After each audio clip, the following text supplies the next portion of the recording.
Well, the champagne is on ice, and it is in the building. The South Georgia Peanuts have a chance to clinch the inaugural first half South Coast League championship. We're just going game by game. You know, we're not looking ahead. We control our own destiny in this first half. We got to go out and do the little things now. We got to get back to running, stealing bases, hitting and running a little bit more. The Peanuts were in first place with only 4 games remaining in the first half of the season. According to league rules, the first half winner would face the second half winner in the year-end championship series. Just a couple of things that I want to talk about, guys. So I getting traded to the Red Sox for Beckett? Straight up. Did you talk to Theo? They probably weren't ready for it yet, were they? They weren't ready. They're saving me for the playoffs, right? That's right. Listen up seriously now. We got to kind of get back to the basics. Bunting guys over, hitting and running, and stealing bases. That's our game, okay? We've kind of been able to fall away from it when we had Zarang and everybody. You know, we didn't have to do it all the time. You guys are a good fucking ball club in here still. There's no fucking ifs, ands, or buts about that. We got the best fucking pitching staff in this whole league. And we're second in the league in hitting, so we're tough. And we lead the league in stolen bases. Well, that's not going to go away.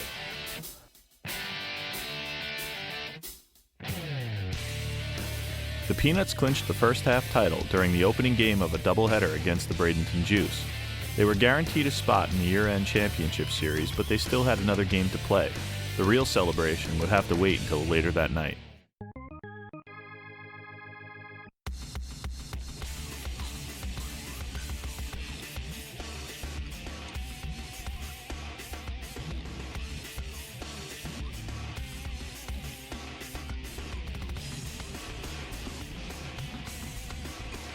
Former pitcher Pat Ford, who had recently been traded and had to watch his former team clinch from the visitors' dugout, was invited into the clubhouse for the celebration. I felt pretty bad for him, but then, you know, after our little celebration stuff, he did come over and hang out with us to kind of, you know, we could celebrate with him too, because he was a pretty big part of that first half too.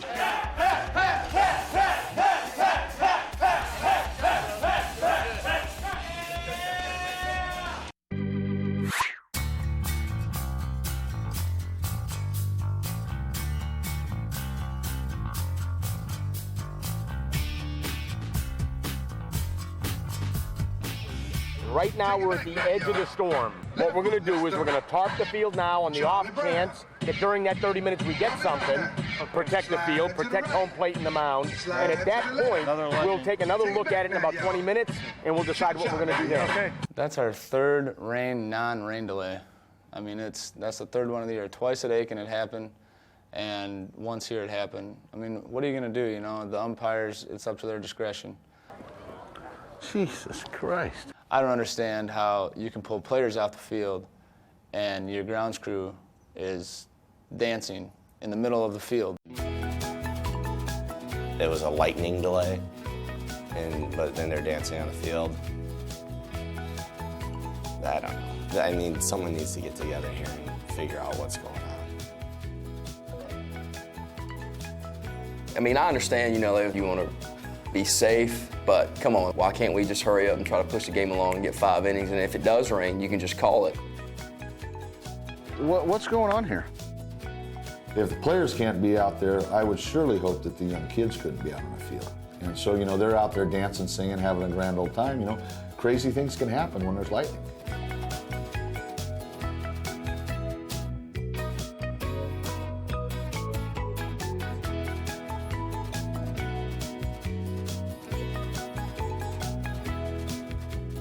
That shit's 25 miles away from us. Well, see, I don't know 25, but I know it's within 0 to 6 on his meter, but we're not hearing anything. He says, well, if we hear any noise within 3 seconds of the lightning. I said, there ain't been no fucking noise for 30 minutes. It's so far off there now. Shit, it's 15, 20 miles away from us.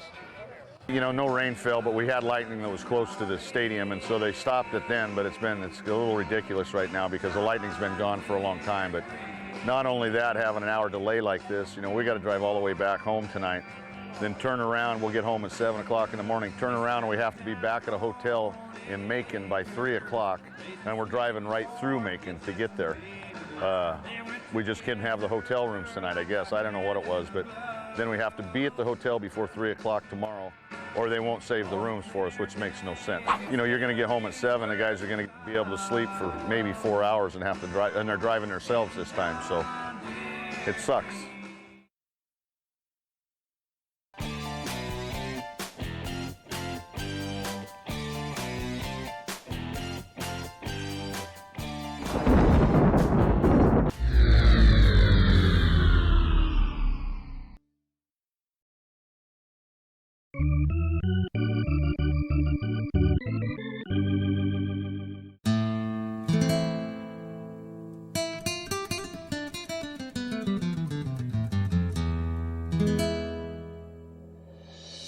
looks like another peanut will be harvested by a Major League affiliate. This time, the lucky peanut is right-handed pitcher Dumas Garcia, who left the team's current road trip to return to Albany to pack his locker.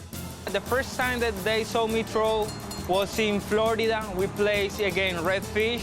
That was the way that cops find me. Dumas Garcia got an exceptional arm strength. He's got big league talent, there's no question. How he progresses now in the levels that he goes to is really going to be interesting. He's got a major league arm, no question.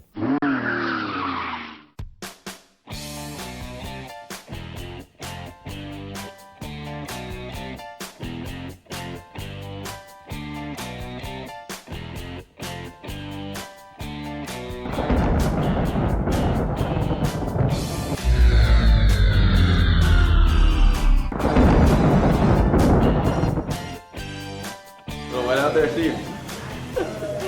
Bad time to go get lunch. No. Bad time.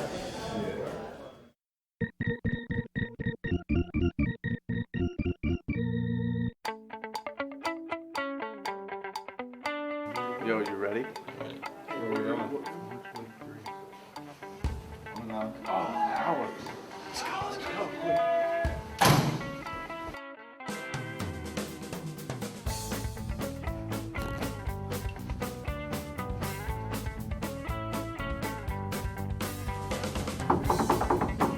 Hammer. You son of a And you're locked down.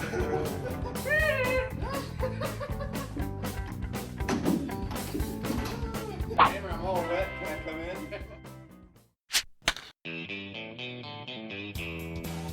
After winning the first half of the season, the Peanuts were already in first place in the second half standings. They would be taking on the Macon Music, who were managed by former big leaguer Phil Plantier.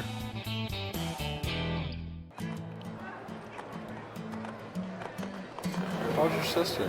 23. She was dating this guy, this big-time farmer. Like, I mean, Farmer? Yeah. Like, his family, they own like 10,000 acres. Like, they're the main distributors. What'd they farm? Onions mainly. Onions. Badalian. They supplied all the Walmarts with onions and shit. You're there? Dude, they need to fix this shit. It's fucking annoying. That's my new line when I go out. What? They say, what do you do? I'm like, I'm a farmer. I mainly produce onions. And sometimes Chiquita bananas, too.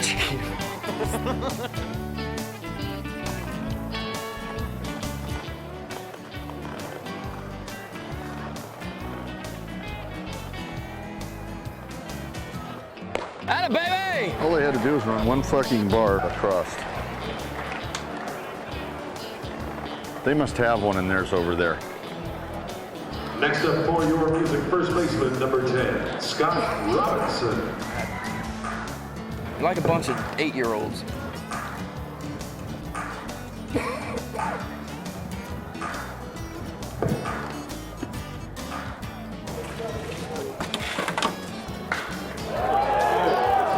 Get foul! Foul! Yep. No, he should have. I was playing third base, and that ball was foul. I mean, I could see it. There's, the foul pole doesn't go up very high, but there's a big tree that's right behind the foul pole. So how is a ball that's going to go to the right of the tree be fair? Our cameraman didn't film the ball going over the fence because he was convinced the ball was foul. His opinion was shared by virtually everyone in the stadium except for the Macon Music players, although on-deck batter Casey Garrison wasn't so sure. I don't want to say that it was fair, because it looked like it was going to be fair. Right off the bat, it looked it was going to be fair for sure, but it started hooking, and then I couldn't tell. I thought it was definitely fair. It went out fair, and then after it was well past the pole, it hooked around foul, but I thought it was definitely fair. I'm in the third base coaching box over there. I'm not watching the ball. I'm watching the base runners that are on the bases, and I'm trying to read the play, and I'm trying to get the base runners in the right position to score. So I wasn't watching that ball down the line. I didn't have an angle on the ball down the line. I do know it was close. Well, of course, you were pitching, so I'm the one out there getting shelled. But yeah, it's supposed to be outside fastball. It tailed back in over the plate, and I swore it was 20, 30 feet foul. I look at the umpire and he's pointing. He's like, home run. I'm just like, what? What are you talking about? And then, you know, of course, that's when Wally came out. You fuck you! Fuck you! I can't get You're fucking nuts! You stupid fucking skinny fuck! Fuck you! Fuck you!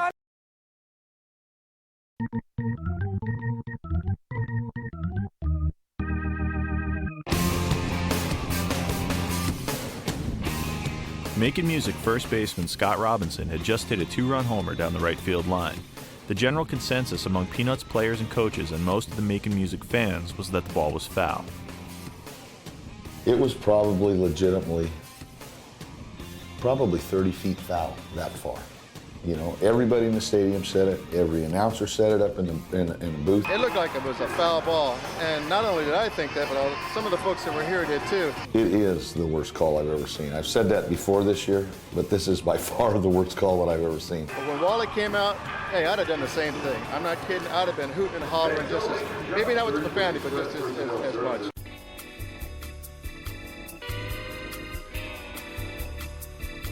That ain't even fucking close. What the fuck do you mean what am I talking about? Fuck you! Fuck you! Fuck you! That ain't even fucking close! Yeah, go ahead, you can't get it from over there! You can't get it from over there! Fuck you, I can't get it! You're fucking nuts! I was told before I came here that in minor league baseball and independent, the umpiring's, you know, not exactly the greatest caliber. And so far it's been proving that. I don't blame him for getting mad, but I think he might have took it a little too far. What the fuck are you gonna do about it? Huh? What the fuck are you gonna do, huh? You can't think. No, you're a stupid fuck. Piece of shit. That's right. Fucking piece of shit. I got plenty of ink in the piece of fucking shit is what you are. Fuck you. Fuck you, you piece of shit. Fucking piece of shit. Minor league motherfucker is what you are.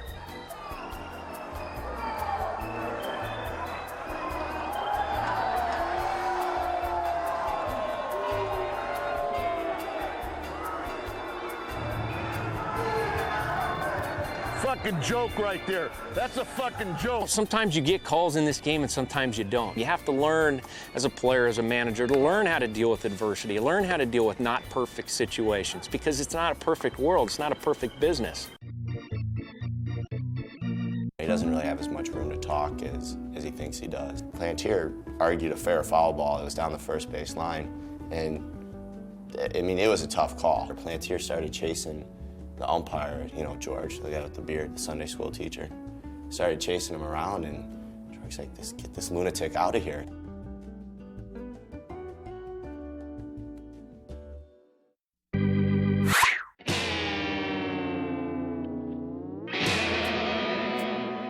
The Peanuts trailed the Music by a score of 12-2 in the 7th inning. The game was out of reach, but the Peanuts were still unhappy with the home run call in the 2nd inning that led to the ejection of manager Wally Backman. Oh, it was way foul. The doc didn't even move because he thought it was foul. And when I saw it, it looked like it was on the other side of the pole. And when the ball hooks that far and that bad, I mean, there's no question that it's foul. It was foul like 10, 15 feet and curved to the right. And umpire, I don't think was watching the same game we were. It was already an ugly game, but it was about to get worse. I swung on a 3-0 pitch, and we had a decent sized lead on them, and they weren't too happy about that. You know what really made us mad is there was a double steal before that too, and you know it's just something you don't do. It's just kind of an unwritten thing in baseball that you know, you just don't do that in the late innings and kind of rub things in. It's sort of an unwritten rule in baseball, and it was something that I was completely oblivious to, and I can say that honestly. And they retaliated.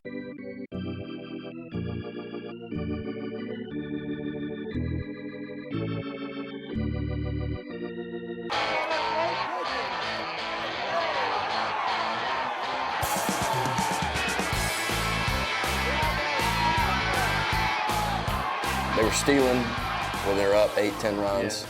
And then that guy swinging 3-0, you know, it's kind of a couple unwritten rules in baseball. Casey Garrison's a professional athlete and he goes about things the right way. Like I said, everybody makes mistakes and people learn from them. And it's just part of the game. Phil should have been giving the tape on 3-0, which he didn't do. And I mean, that kid that did it, that swung 3-0, he's straight out of college.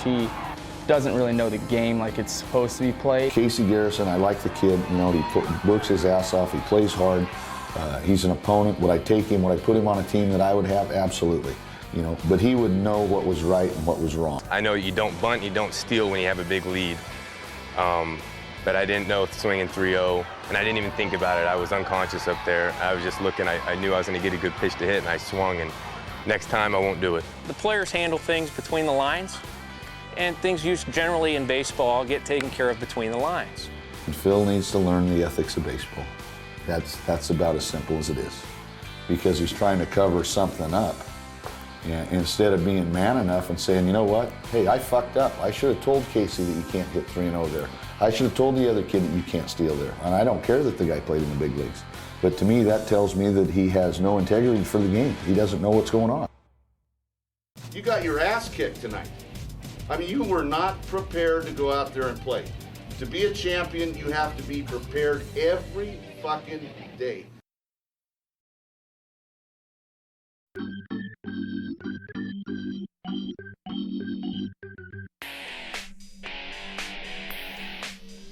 In a game marked by multiple ejections and a bench-clearing fight, the Peanuts coaching staff, led by acting manager Larry Ohlenberger, decided to pull the team off the field, resulting in a forfeit. After we did kind of get it calmed down, I went up to the umpire and I said, all right, tell me what you got. And he goes, well, I've probably got about 5 guys right now. And we had already had 3 prior to that. So that had been 8 guys ejected. We had 1 pitcher already playing in the outfield at that point. So it was going to be tough. We were out of position players. 4 pitchers would have had to go play positions, and another pitcher would have to go in the pitch. And that's just not safe for them. You know, like somebody could go out there and get hurt, and you know, there goes the rest of the season, their career, or something like that. We're going to have me probably playing second base or something stupid like that, which would be no good. It wasn't because we were scared. It wasn't because we didn't want another retaliation, because we would have been fine with somebody throwing at us. You know, it's a back and forth game. But we couldn't field a team. That's why we had to actually forfeit the game. I knew we were going to have a fight on our hands, okay? But that's the way it is. If that's what it takes to wake us up, then maybe that's what we need. But damn it, we got to get back to where we were before and playing our fucking game. I mean, plain and simple. Buddy? Guys, I want y'all all to fucking know that I want y'all to get the fuck out of here. I'm fucking sick of coming to the park wishing I could fucking be with my kids. You know, I fucking volunteer my time to be out here. And I'm doing every damn thing I can do to help guys get better. I can't tell you how much fucking money I'm losing by doing this, but I love it. I'm fucking here because I love it. No other reason in the world, and I want y'all to love it as much as I do. Because every motherfucker in this league wants to be on this fucking team. And there's a fucking reason for it. You got the best fucking manager in the damn world. This sumbitch wins no matter where the fuck he goes. And we gotta be backing his ass up. You got your ass kicked tonight. I mean, you were not prepared to go out there and play. To be a champion, you have to be prepared every fucking day to go out and win. Everybody in this league is shooting to beat us. That's the way we want it. Let's beat them. We can manufacture runs. How many times have we got 6 hits and put 8 runs up on the board? That's manufacturing runs. If we get 15 hits, we probably score 25. But we manufacture runs. How many games have we won this year where the opposing team's got 12 hits and we got 7 hits? A lot, because we're doing the proper things to win baseball games. We're fundamentally sound. I just want you guys to know that whatever you do, you're going to have to work for it. It's not easy. But there's nothing like winning a championship. I've done it 6 times. There's nothing that's different. The World Series is no different than winning a championship this year. I'll be just as proud for you guys as I was for myself when I won a World Championship. It's not about me no more. I know that. It's about what I can try to bring to you to make you better so you can become champions. If it's for the first time or it's the second time or whatever it is. That's the gratification that I get, knowing I made you players better and it turns you into a champion. And once you're a champion, you'll always be a champion. They can never take that away from you. So do something tomorrow, Doc. Get about 8 hits, would you?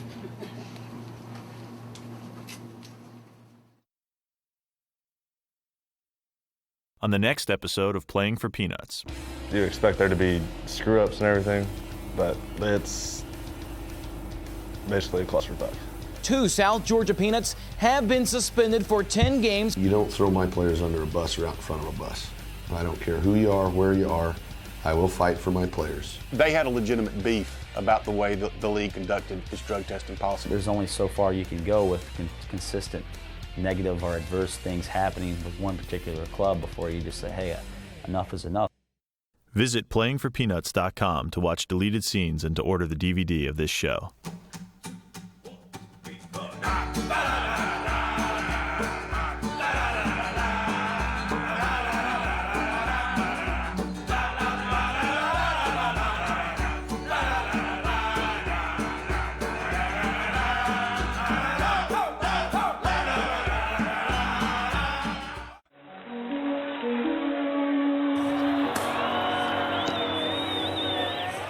I'm up.